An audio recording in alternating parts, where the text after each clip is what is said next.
Бодибилдингийн хаан 8 удаагийн мистер Олимп Рональд Дин Колман буюу Биг Рон. Хүүхэд байхдаа Роны эцэггүй өссөн бөгөөд түүний хүүхэд нас тийм ч хялбар байгаагүй. Тэрээр багаасаа хичээлдээ явахын хажуугаар амралтын өдрүүдээр ажил хийж олон хүүхэдтэй байсан ээжтэй тусалдаг байжээ.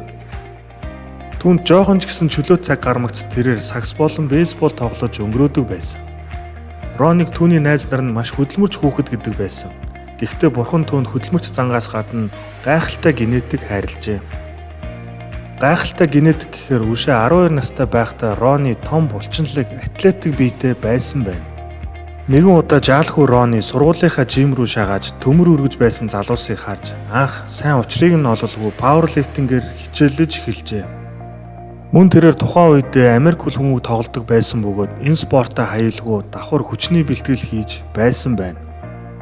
Их сургуульд байхдаа Биг Рон Америк хөлбөмбөгийн шигшээ багт маш амжилттай тоглож байсан. Түүнийг найз нөхөд болон дасгалжуулагч багш нар нь ирээдүйн мэргэжлийн Америк хөлбөмбөгийн тамирчин болно гэдэг байсан боловч Роны өөрийнхөө ирээдүйг өөрөөр харж байжээ. Түүний мэргэжил бол нягтлан бодогч. Та бүхэн төсөөлж байна уу? Том биетэй, булчинлаг, атлетик залуу нягтлан бодогч байна гэхээр байж боломгүй юм. Бүтэн 2 жил мэргэжлээрээ ажилласныхаа дараа Рональдын Колман яг ингэж бодсон гэдэг. Тэрээр нягтлан бодогчийн ажлыг түүний хийж байсан ажлуудаас хамгийн хэцүү нь гэж дандаа дурсдаг. Ингээд нягтлан бодогчийн хэцүү ажилласаа залхсан Роны хүүхэд байхдаа мөрөөддөг байсан ажлаа хийхээр зориг шулууджээ. Бага бахын Роны цагдаа болохыг хүсдэг байсан. Тэрээр цагдаагийн курс төгсөөд шалгалт өгөн цагдаагийн ажилд орж чадсан байдаг.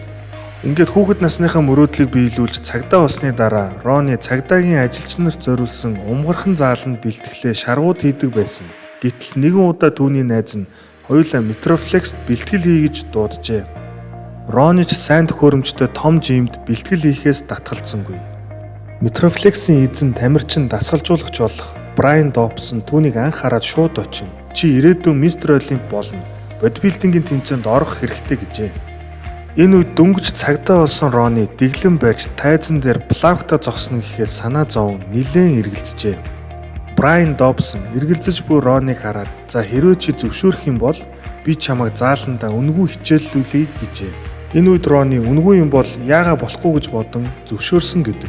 Тэр цаг мөчөөс эхлэн Роны Брайан Добсны удирдлагын дор бодибилдингийн тамирчны бэлтгэл болон хооллолтыг сурч тэмцээн уралдаанд оролцож эхэлсэн. Роны топ тамирчин болж мистер Олимп тэмцээнд төрүүлэхээс өмнө маш олон тэмцээнд ялагдаж байсан. Гэтэл тэрээр огтхон шантарч байгаагүй. Түүний генетикийн гайхамшигын нууцыг анагаахын шинжлэх ухаан ДНК шинжилгээхийн нотолсон байдаг. Түүнд булчин уургалтыг зогсоодог миостатин ген байхгүй гэсэн үг. Хэдий генетик сайтайж тэрээр маш хөдөлмөрч тамирчин.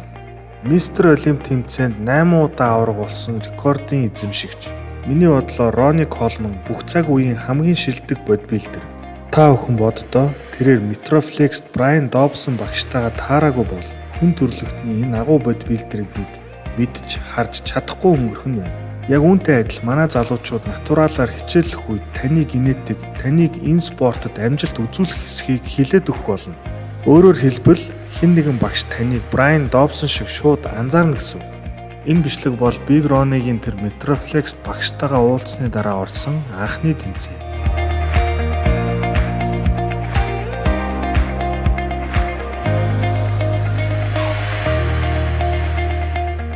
За харин одоо түүний бэлтгэмтлийн талаар ярee. Та бүхэн мэдэх бах тэрээр маш олон хүзүү болон нурууны хагалгаанд орж исэн.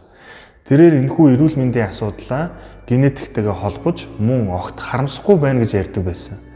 Гэтэл өнгөрсөн жил Generation Iron хаан Роны Колман гэдэг кино гаргасан. Тэрээр энэхүү кинон дээрээ өөрийнхөө бэртлийн талаар дэлгэрэнгүй ярьсан байдаг. Роны бараг 10-аас дээш хагалгаанд орсон боловч ярилцлаган дээрээ "Би огтхон ч харамсахгүй байна. Хэрвээ би өнгөрсөнд очих юм бол штангтаа суултанд 360-аар 2 биш бүр 4 удаа орох байсан. Учир нь 4 удаа сууж чадах хүч чадал надад байсан юм. Би өнгөрснөө өөрчлөе гэвэл үүнийг л хийх байсан баг." Мэдээж тэрээр ингэж ярьж байсан боловч хаан Роны Колман кинон дээр яаж анхны нурууны бэртлээ авснаа сансан юм.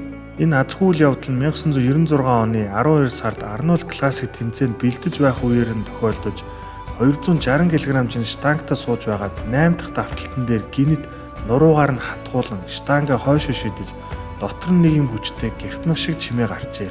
Үүний дараа түүний нуруу маш их өвдөж эхэлсэн. Эмчнэр Биг Роныг бэлтгэлээ зогсоох нэг бол ачааллын багсаг гэж байсан эдийч тэрээр 1996 оноос хойш маш олон тэмцээнд төрүүлсэнийг бид бүхэн сайн мэднэ. Энэ бэртэл нь түүнийг ирээдүйд маш олон мэдсэлд оруулж суумгаа болгоно гэдгийг тэрээр ойлгож байсан болов. Юутач сошиал ертөнцийнхэн болон тэрээр бас өөрийнхөө бэртлийг удамшлын гаралтай гэж тайлбарлах нь бий. Зарим нь одоо би өөрийн субъектив дүгнэлтэд хэлье. Бодигийн тамирчид булчингийн мас нэмэгдүүлэхийн тулд гол төлөв хүчний бэлтгэл хийдэг. Яагаад гэвэл гликолит булчингийн утас маш хурдан томрох боломжтой. Энэ төрлийн булчингийн утас анхны хэмжээнээсээ 6 дахин томордог. Гэхдээ хязгааргүй томорно гэж байхгүй. Ронигийн хувьд генетикийн хязгаартай тулсан ирнэ маш хүнд бэлтгэл хийдэг байсан. Нэгэнд хязгаартай хүрсэн юм чин тэрээр аль болох форма хадгалж дроп сет, супер сет, трипл сет, стриптиз гэх мэт маш их эсэлдэг дасгал хийж байсан бол ийм олон хагалгаанд орохгүй байсан гэж бодож байна. Орчин цагийн бодигийн тамирчид магадгүй Дориан Йейтс болон Рони Колманаас сургамж аван маш хөнгөнөр илүү булчингаа мэдэрч хийдэг болсон байх магадлалтай. Биг Рон сүүлийн 3 хагалгаанда 2 сая орчим доллар зарцуулсан. Эмч нар анхнаасаа хагалгаагаа амжилттай хийсэн бол тэрээр өдийд алхах байсан. Түүний хагалгаа хийсэн эмч нар түүнээс мөнгө олж баяжих хүсэлтэй байсан гэж ярьж исэн. Мэдээж эмч нар анхны хагалгаагаа маш амжилттай хийсэн бол аваа авраг маань өдийд энгийн хүн шиг амьдарч байх байсан ч юм билүү? Би маш удаан өвчнөтэйгээ амьдарч аль хэдийн үүндээ бараг тасчихсан. Зарим хүмүүс надаас дор байдалтай байгаа. Тэгэхээр би гомдлох хэрэггүй юм. Би цагдаа болсноосоо хойш бараг 30 жил бэлтгэл хийж байна. Тухайн үед би тэмцээнд орж тамирчин болъё гэж огтхон ч бодож байгаагүй. Гэхдээ би баг багаар энэ спортод уусаж орсон. Ингээд нэг л мэдхэд миний хобби, миний амьдралын утга учир минь болчихсон юм. Миний өвдөлт 24 цаг зогсолтгүй үргэлжилдэг. Энэ өвдөлтийг 1-10 хооронд дүгнэх юм бол 9 юм уу 10 байх бол. Гэхдээ би өөрийгөө 100% дайчилж чадсан баяртай байдаг. Миний өргөж байсан хүн чинь маань намайг 8 удаагийн мистер Олимп болгож өгсөн. Дэлхийд даяар аялж бодибилдингийн фанатуудтайгаа уулзах боломжийг минь нээсэн юм. Би ээждээ том байр, маш сайн унаа авч өгөн намайг төрүүлж өсгсөнд нь талархлаа илэрхийлсэн. Би өөрөө Rolls-Royce унана гэж мөрөөдчихж байгаагүй. Би энэ бүх зүйлийг зааланд хөс хүчөө урсан хөдөлмөрлөж олсон юм. Үүнд тэр хүнд чинь яа харахгүй тус болсон. Ийм учраас би огт харамсахгүй байна. Би зүгээр л хизээж бууж өгөхийг хүсээгүй юм.